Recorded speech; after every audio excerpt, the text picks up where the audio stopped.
I was born in Romania during the last years of communism, and the society of Eastern Europe is very religious. So growing up, I could see all around me people kissing the bones of the dead, lighting up candles once a year for Easter, going to church as to any kind of service provider that you have in this world. The mentality and the belief is that you have to go through the priest if you want to go to God. So growing up, in my mind, all of these things didn't make any kind of sense whatsoever. And because I couldn't see the life of God in the religion, in the traditions, in the beliefs of men, I simply refused to have anything to do with Christianity and with the teachings of the Bible. I put them aside, and that was for me the end of it. I just didn't want to have anything to do with them. Now, growing up in the last years of communism and immediately after, we had poverty in the sense that the line "give us our daily bread" had literal meaning back then. As people were living on food stamps, my parents, although they were both working, could only afford to give me about $100 a month to keep me through school, to keep me in university.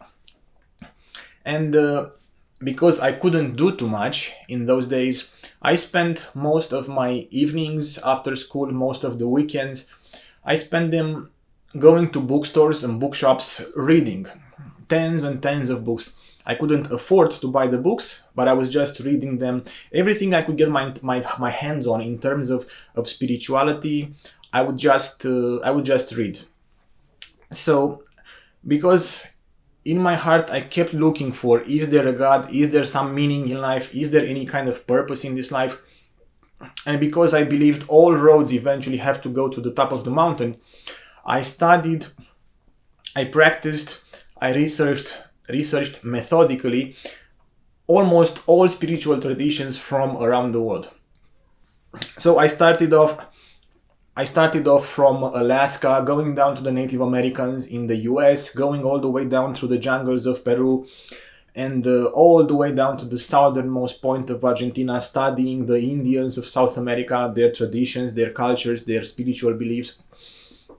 Going across the earth to the ancient traditions of Europe, the Middle East, the Sufi traditions, going over to the Eastern philosophies, the Chinese philosophies, and then descending towards Australia, the indigenous people of Australia and New Zealand. So I have spent about 7 years researching, practicing, studying all these spiritual traditions.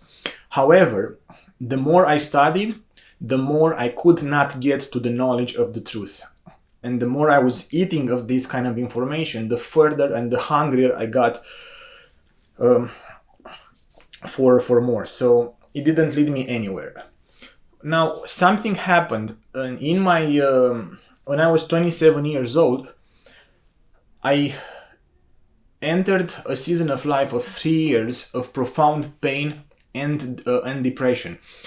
I was if you never had depression, you cannot understand the pain and the suffering that it inflicts on your bones, on your body. It goes down to the core of who you are, and it removes all vitality out of you. So it got so bad that I was walking past graveyards as I was coming home from work, and I was cursing the dead for wanting to be in their place.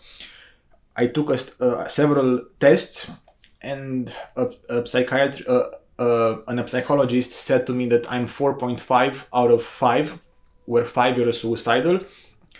And I remember walking on the top of a building at night, and I was looking down. I could see the people so tiny in the distance, and the cars, the taxis, the yellow cabs lined up under the soles of my feet. And I thought, if I would only have the courage to take one step, my pain is over. However, deep down in the core of my heart, in the core of my being, I felt that this is not the way. There's something more. There's something more. So under the layer of pain, of hurt, of suffering, of meaninglessness, I felt that there's like an anchor in my heart holding me to keep on going. So that's what actually kept me going for 3 years.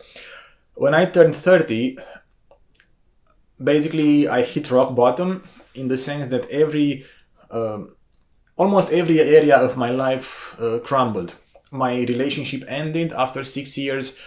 My startup company didn't work as I was hoping to work, and I ended up in my parents' apartment in such wretched pain.